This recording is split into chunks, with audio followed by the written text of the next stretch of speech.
السلام علیکم ورحمۃ اللہ وبرکاتہ۔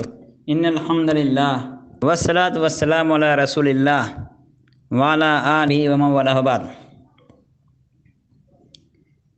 شریعت ڈپلومہ کورس کے درس فقہ میں آج مزید نمازوں کا تذکرہ ہوگا انشاءاللہ۔ آج کے دن جو سب سے پہلی نماز ہے جس کا بیان ہم لوگ پڑھیں گے وہ ہے صلاۃ خوف، یعنی نماز خوف۔ خوف کے عالم میں نماز کب پڑھیں؟ تو خوف کی حالت میں جو نماز پڑھی جاتی ہے اس کو صلاۃ خوف کہتے ہیں۔ خوف سے مراد دشمنوں کا خوف، یعنی اسلام کا لشکر کفار کے لشکر کے سامنے ہو، مقابلے میں ہو، دونوں فریقوں میں مڑ بھیڑ یعنی جنگ شروع نہ ہوئی ہو۔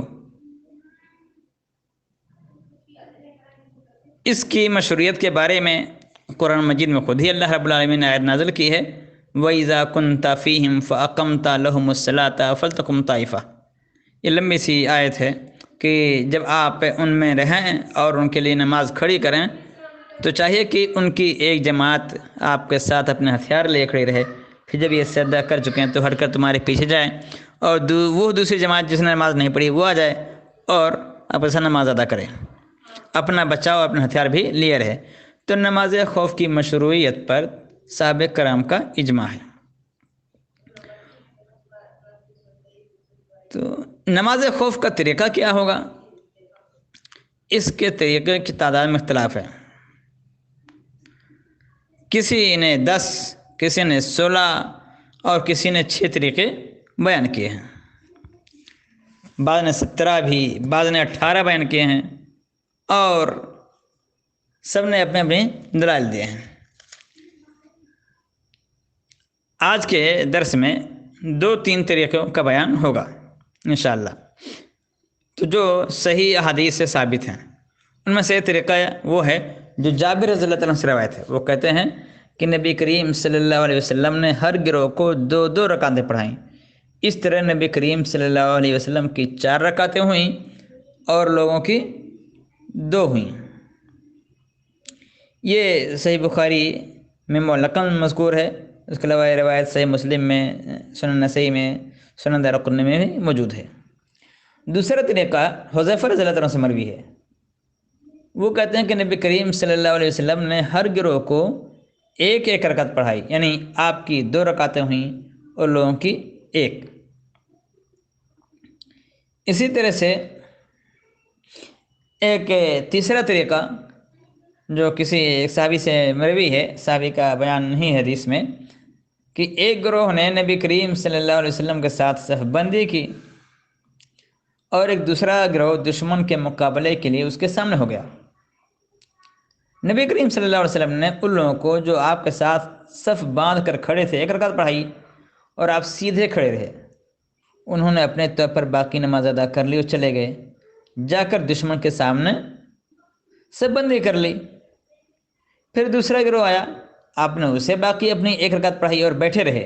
انہوں نے اس دوران اپنے طور پر نماز مکمل کر لی، پھر آپ نے ان کے ساتھ سلام پھیر دیا۔ تو اس کے علاوہ بھی اور طریقے بھی موجود ہیں جو صحیح روایت سے ثابت ہیں، جن میں سے صحیح بخاری اور صحیح مسلم کی روایتیں ہیں، تو اس میں سے کسی میں کلام نہیں ہے۔ یہ سارے طریقے جو تقریباً 6 طریقے ہوتے ہیں، تو یہ 6 طریقے نبی کریم صلی اللہ علیہ وسلم سے صحیح سند سے ثابت ہیں، اور ہر ایسے کام جو نبی کریم صلی اللہ علیہ وسلم کے عمل سے ثابت ہو جائز ہوتا ہے۔ اس لیے حسب مصلحت، حسب ضرورت ان میں سے کسی کو بھی اختیار کر لیا جائے تو یقیناً انشاءاللہ وہ کافی رہے گا۔ امام احمد رحمۃ اللہ علیہ کہتے ہیں کہ ان طریقوں میں سے کسی کو بھی انسان اختیار کر لے تو یہ جائز ہیں۔ یہی قول امام نووی کا بھی ہے کہ تمام طریقے جائز ہیں۔ امام خطابی بھی کہتے ہیں کہ ہر وہ طریقہ جو نماز کے لیے زیادہ احتیاط والا ہو اور پڑھنے کے لیے زیادہ سود مند ہو اسے اختیار کیا جا سکتا ہے۔ البتہ جب جنگ سخت ہو جائے اور گھمسان کی لڑائی شروع ہو جائے تو پیدل یا سوار ہر حالت میں نماز پڑھی جائے، خواہ انسان قبلہ رخ نہ ہو اور خواہ اشارے کے ساتھ ہی پڑھ لے۔ تو اس طرح کی عبداللہ بن عمر رضی اللہ تعالیٰ عنہما نماز خوف کا طریقہ بیان کرنے کے بعد فرماتے ہیں کہ اگر خوف اس سے زیادہ سخت ہو تو پیدل اپنے قدموں پر کھڑے کھڑے یا سوار اسی حالت میں قبلہ رخ ہو کر یا قبلہ کے علاوہ کسی اور سمت میں بھی نماز پڑھ لے تو جائز ہے، ممکن ہے، جیسا بھی ممکن ہو اس کے لیے وہ نماز پڑھ لے۔ قرآن مجید میں آیت ہے اصل میں اللہ رب العالمین کا فرمان ہے فَإِنْ خِفْتُمْ فَرِجَالًا أَوْ رُكْبَانًا، کہ اگر تمہیں خوف ہو تو پیدل یا سوار جیسے بھی ممکن ہو نماز پڑھ لو۔ تو یہ نماز خوف کا بیان ہوا کہ یہ حالت جنگ میں، جیسا کہ پوری قوم کو معلوم ہے اور ہم سب کو پتہ ہے کہ نماز کسی بھی حالت میں معاف نہیں ہے، نہ سفر کی حالت میں نہ جنگ کی حالت میں۔ چاہے جائے کہ ہم اور آپ آج کل بستروں میں سوئے سوئے، بستروں میں لیٹے لیٹے نماز غائب کر دیتے ہیں، تو حالت جنگ میں بھی جو بھی طریقہ ممکن رہے، 1 رکعت 2 رکعت 4 رکعت جتنا بھی ممکن رہے، لیکن بہرحال نماز سے مفر نہیں ہے، نماز سے رخصت نہیں ہے، انسان کو نماز پڑھنا ہی پڑھنا ہے۔ دوسری نماز جو اس سلسلے میں ہے وہ صلاۃ سفر کی ہے، یعنی سفر میں نماز۔ سفر میں قصر کرنا ایک بڑا مسئلہ ہے۔ قصر سے مراد ہے کہ 4 رکعت والی نماز کو کم کر کے حالت سفر میں 2 رکعت ادا کرنا۔ اس کے حکم علماء کے اختلاف تو موجود ہے، لیکن قوی دلائل ہیں کہ مشروع ہے اور یہ بہتر ہے، مستحب ہے کہ انسان سفر میں قصر ہی نماز پڑھے۔ چنانچہ عائشہ رضی اللہ عنہا فرماتی ہیں کہ ابتدا میں 2 رکعت نماز فرض کی گئی تھی، پھر سفر کی نماز کو باقی رکھا اور اقامت کی نماز کو مکمل کر دیا گیا۔ اور اس طرح سے بہت ساری روایتیں جس کی بنا پر بہت سارے لوگ اسی کے قائل ہیں کہ سفر میں قصر کرنا واجب ہے۔ چنانچہ عبداللہ بن عمر رضی اللہ عنہما سے بھی روایت ہے، وہ کہتے ہیں کہ نبی کریم صلی اللہ علیہ وسلم دوران سفر 2 رکعتوں سے زیادہ نہیں پڑھتے تھے، اور ابو بکر، عمر، عثمان رضی اللہ تعالیٰ عنہم کا عمل بھی اسی طرح ہے۔ نبی کریم صلی اللہ علیہ وسلم سے حالت سفر میں کبھی 4 رکعت نماز پڑھنا ثابت نہیں ہے۔ البتہ جو لوگ نماز قصر کو غیر واجب کہتے ہیں ان کے اپنے بھی دلائل ہیں۔ آیت میں اللہ تعالیٰ فرماتا ہے فَلَيْسَ عَلَيْكُمْ جُنَاحٌ أَن تَقْصُرُوا مِنَ الصَّلَاةِ، کہ تمہارے اوپر کوئی حرج نہیں ہے کہ نماز قصر پڑھو، تو اس میں گناہ نہ ہونے کا ذکر ہے۔ تو اس طرح سے لوگوں نے دلیل پکڑی ہے۔ خیر، اس کی مشروعیت پر کوئی کلام نہیں ہے کہ سفر میں دوران سفر انسان کو قصر کرنے کی اجازت ہے۔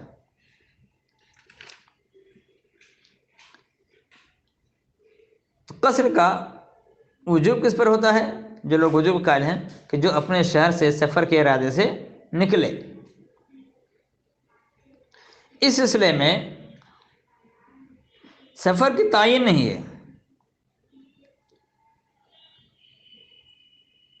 بعض لوگ کہتے ہیں کہ اتنا کلومیٹر، اتنا میل، ظاہر سی بات ہے اس طرح کی باتیں صحیح حدیث میں ان کا تذکرہ نہیں ہے۔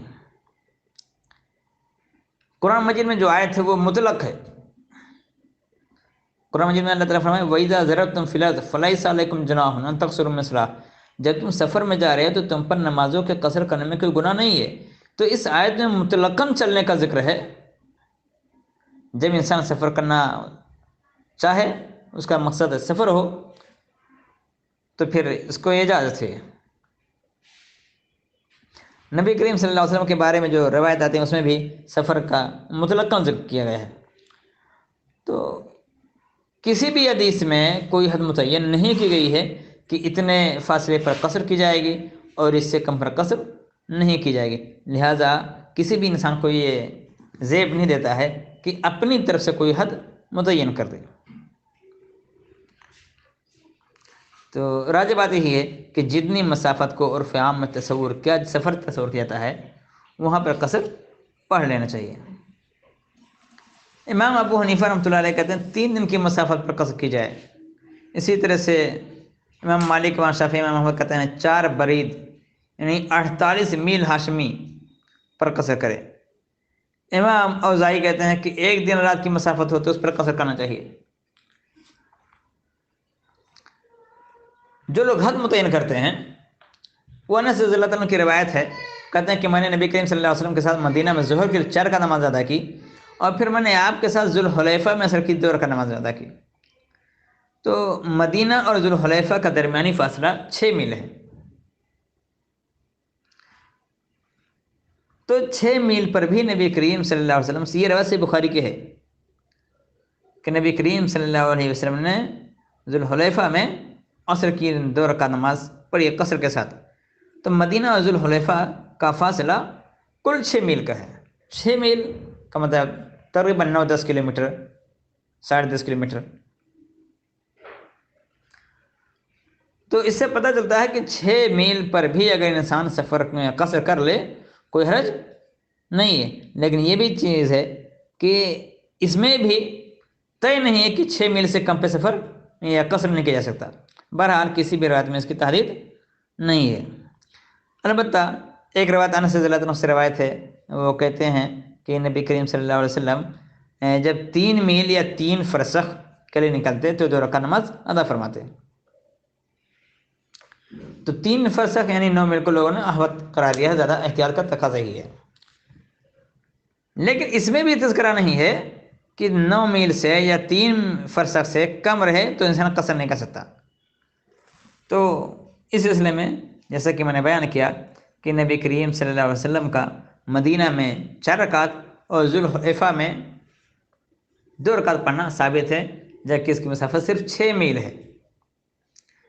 تو کم سے کم 6 میل پر تو قصر کرنا نبی کریم صلی اللہ علیہ وسلم سے ثابت ہے۔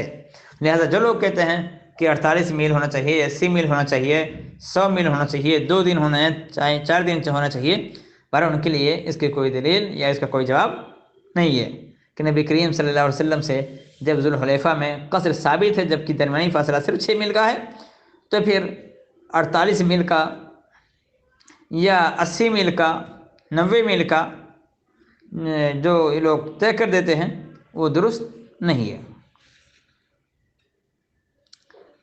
قصر نماز کی ابتدا کب ہوگی؟ شہری آبادی کے ختم ہو جانے کے بعد نماز قصر کی جائے گی۔ یعنی انسان اگر اپنے شہر میں ہے، اپنے گاؤں میں ہے، تو وہاں پر قصر نماز نہیں پڑھے گا۔ جب وہاں سے نکل جائے گا تب پھر سفر مانا جائے گا اور اس کے بعد ہی وہ کرے گا، وہ قصر کرے گا۔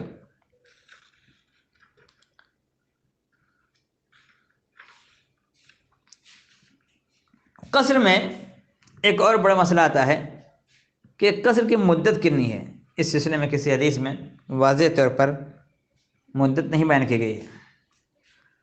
البتہ امام شوکانی رحمۃ اللہ علیہ کہتے ہیں کہ اگر انسان کسی شہر میں تردد کی حالت میں ہے تو 20 دن تک قصر کرے، جیسا کہ نبی کریم صلی اللہ علیہ وسلم نے تبوک میں 20 دن قیام فرمایا اور آپ وہاں پہ قصر کرتے رہے۔ اسی طرح عبداللہ بن عباس رضی اللہ تعالیٰ عنہ کہتے ہیں کہ نبی کریم صلی اللہ علیہ وسلم نے مکہ میں 19 دن قیام کیا اور آپ 2 رکعت نماز پڑھتے رہے۔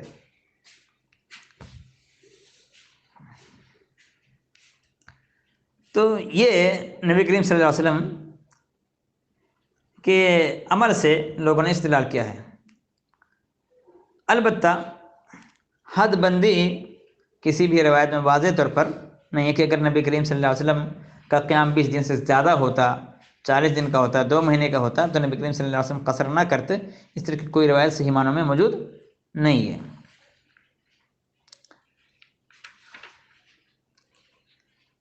البتہ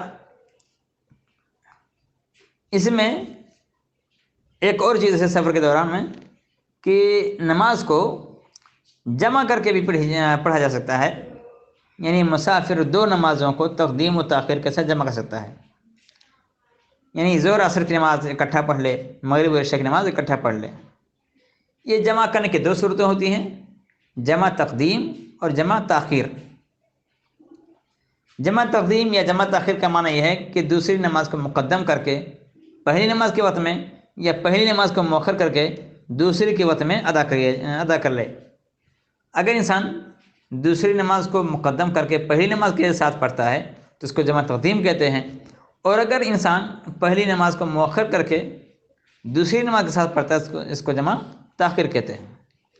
چنانچہ اس کی دلیل انس رضی اللہ عنہ سے روایت، وہ کہتے ہیں کہ نبی کریم صلی اللہ علیہ وسلم جب زوال آفتاب سے پہلے سفر کا آغاز کرتے تو نماز ظہر کو نماز عصر تک مؤخر کر لیتے، پھر سواری سے نیچے تشریف لاتے اور ظہر عصر دونوں نمازوں کو اکٹھا ادا فرماتے ہیں۔ اور اگر آفتاب آغاز سفر سے پہلے زوال پذیر ہو جاتا تو پھر نماز ظہر ادا فرما کر سوار ہوتے اور سفر پر روانہ ہو جاتے۔ تو اس طرح کی اور بہت ساری روایتیں ہیں جس میں جمع تقدیم اور جمع تاخیر دونوں کا تذکرہ ملتا ہے۔ تو یہ نماز سفر کا بیان ہوا۔ یہ جمع جب انسان کرے گا تو ایک ہی اذان اور دو اقامت میں انسان نماز پڑھے گا، یعنی اگر انسان کو ظہر اور عصر کی نماز اکٹھے کرنے ہے تو اذان ایک دے گا اور اقامت دونوں میں کہے گا۔ اس سلسلے میں ایک اہم مسئلہ یہ ہے کہ مقیم کی ابتدا میں اگر مسافر نماز پڑھ رہا ہے، یعنی مسافر کسی ایسی جگہ جا کر پہنچا جہاں کا امام وہیں کا آدمی ہے، مثال کے طور پر ہم اور آپ کسی گاؤں اپنے کسی مقصد کے تحت اپنے کسی غرض سے نکلے سفر کے لیے اور کسی دوسرے شہر میں پہنچے، وہاں پہ مسجد دیکھ کر کے مسجد میں چلے گئے نماز پڑھنے کے لیے کہ اذان ہو رہی ہے، تو اس مسجد میں جو امام رہے گا وہ اگر 4 رکعت پڑھاتا ہے اپنے حال کے مطابق تو جو مسافر ہے مقتدی وہ بھی 4 رکعت پڑھے گا۔ البتہ اگر مسافر ہی امامت کرنا شروع کر دے تو مسافر کو اختیار ہے کہ وہ سفر کا لحاظ کرتے ہوئے وہ 2 رکعت قصر کر لے، لیکن جو مقتدی وہاں پر ہیں مقیم لوگ، مقامی لوگ، وہ اپنی نماز مکمل کر دیں گے، یعنی جو مسافر امام ہے وہ 2 رکعت پڑھ کر کے سلام پھیر دے گا، اور باقی جو مقتدی ہیں جو وہاں کے مقامی ہیں، جو روزانہ وہاں کے مسجد کے نمازی ہیں، وہ کھڑے ہو کر کے امام کے ساتھ سلام نہیں پھیریں گے بلکہ کھڑے ہو کر کے اپنی 2 رکعت نماز پڑھیں گے اور اس کے بعد سلام پھیریں گے۔ تو اس میں مقیم کی ابتدا میں مسافر مکمل نماز پڑھے گا، البتہ مسافر کی ابتدا میں مقیم جو رہے گا وہ سلام نہیں پھیرے گا، بلکہ مسافر اپنی نماز 2 رکعت پڑھ کر کے مکمل کر دے گا، اور جو مقتدی رہیں گے اس کے پیچھے وہ 4 رکعت پوری کریں گے۔ اسی سلسلے کی جو تیسری نماز ہے وہ صلاۃ کسوف یا صلاۃ خسوف یعنی گرہن کی نماز ہے۔ یہ سنت نماز کسوف ایسی نماز کو کہتے ہیں جو سورج یا چاند گرہن کے وقت پڑھا جاتا ہے۔ نبی کریم صلی اللہ علیہ وسلم سے یہ ثابت ہے اور نبی کریم صلی اللہ علیہ وسلم نے یہ نماز پڑھی ہے۔ اس سلسلے میں کئی روایت منقول ہیں کہ اس کے نماز کے طریقہ کیا کنی رکعتیں ہیں۔ جو سب سے زیادہ صحیح روایت ہے وہ یہ ہے کہ اس کی 2 رکعتیں ہیں اور ہر رکعت میں 2 رکوع ہیں۔ چنانچہ عبداللہ بن عباس رضی اللہ عنہ سے روایت ہے کہ نبی کریم صلی اللہ علیہ وسلم کے عہد میں سورج گرہن ہوا، آپ نے نماز کسوف ادا فرمائی، اس میں سورہ بقرہ کی تلاوت کے برابر قیام کیا، پھر رکوع بھی بہت لمبا کیا، پھر رکوع سے کھڑے ہوئے تو قیام بھی طویل کیا مگر پہلے سے کم، پھر دوبارہ لمبا رکوع کیا لیکن پہلے رکوع سے کم، پھر سجدے میں چلے گئے، پھر لمبا قیام کیا اور وہ پہلے قیام سے کچھ کم تھا، پھر ایک لمبا رکوع کیا جو پہلے رکوع سے کچھ کم تھا، پھر اپنا سر اٹھایا اور لمبا قیام کیا جو پہلے قیام سے کم تھا، اور دوبارہ لمبا رکوع کیا جو پہلے رکوع سے کم تھا، پھر سجدہ کیا، پھر جب سلام پھیرا تو سورج روشن ہو چکا تھا۔ تو یہ گرہن کی نماز ہے۔ یہ گرہن کی نماز گرہن لگنے سے کے وقت سے شروع ہوتی ہے اور اتنی لمبی ہوتی ہے جتنی دیر تک گرہن رہتا ہے۔ انسان کم زیادہ پڑھ لے تو کبھی کوئی حرج نہیں ہے، البتہ جو اس کی رکعت ہے وہ 2 رکعت ہیں، اور جیسا کہ میں نے ابھی روایت عبداللہ بن عباس رضی اللہ عنہما کی بیان کی، صحیح بخاری کی روایت ہے وہ کہ ہر رکعت میں 2 رکوع اور 2 سجدے۔ عام نمازوں کے برعکس عام نماز میں انسان ایک رکعت میں ایک ہی رکوع کرتا ہے، 2 سجدے کرتا ہے، لیکن گرہن کی نماز میں ایک رکعت میں 2 رکوع اور 2 سجدے ہوں گے۔ اسی طرح سے 2 مرتبہ قیام بھی رہے گا۔ کیا مطلب؟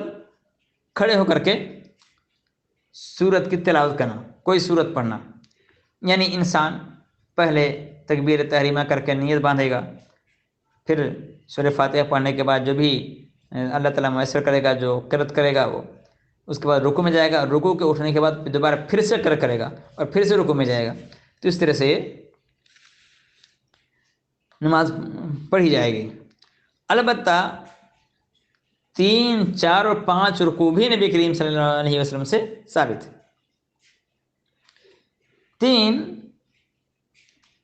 کے بارے میں جابر رضی اللہ عنہ سے روایت ہے، وہ کہتے ہیں کہ نبی کریم صلی اللہ علیہ وسلم کے عہد میں جب سورہ گرہن ہوا تو آپ نے 2 رکعتوں میں 6 رکوع اور 4 سجدے کیے، یعنی ہر رکعت میں 3 رکوع اور 2 ہی سجدہ کیا.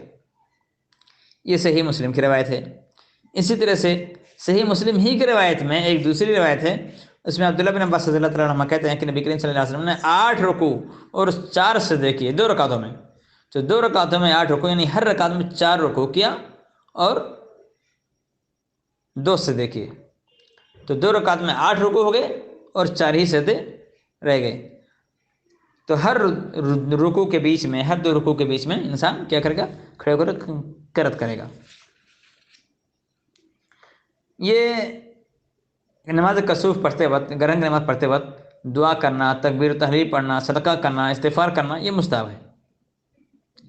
مغرب میں شعبہ رضی اللہ عنہ کہتے ہیں نبی کریم صلی اللہ علیہ وسلم نے فرمایا کہ جب تم سورج گرہن یا چاند گرہن دیکھو تو اللہ تعالیٰ سے دعا کرو، نماز پڑھو یہاں تک کہ وہ ظاہر ہو جائے. ایک دوسری روایت میں ہے کہ اللہ تعالیٰ کا ذکر کرو، تکبیریں کہو، نماز پڑھو اور صدقہ کرو. یہ دونوں ہی روایتیں صحیح بخاری کی روایتیں ہیں. نماز کسوف بجماعت ادا کرنا بھی ثابت ہے. نبی کریم صلی اللہ علیہ وسلم نے الصلاۃ جامعہ، یعنی نماز کے لیے سب جمع ہو جاؤ، بھی اعلان کیا اور لوگوں کو جماعت کے ساتھ نماز پڑھائی. نماز کسوف میں جہری قرأت ہوگی یا سری سلسلے میں عائشہ رضی اللہ عنہا سے روایت ہے، وہ کہتے ہیں کہ نبی کریم صلی اللہ علیہ وسلم نے نماز کسوف میں جہری قرأت فرمائی. تو نماز جہری ہوگی، آواز کے ساتھ قرأت کی جائے گی. نماز کسوف کے بعد خطبہ بھی مسنون ہے، جیسا کہ روایت سے ثابت ہے. تو آج کے دن بس نہیں، انشاءاللہ نماز کا بیان ہم اگلے درس میں پڑھیں گے انشاءاللہ. آج کے دن بس نہیں. واخر دعوانا الحمدللہ رب العالمین، والسلام علیکم ورحمۃ اللہ وبرکاتہ.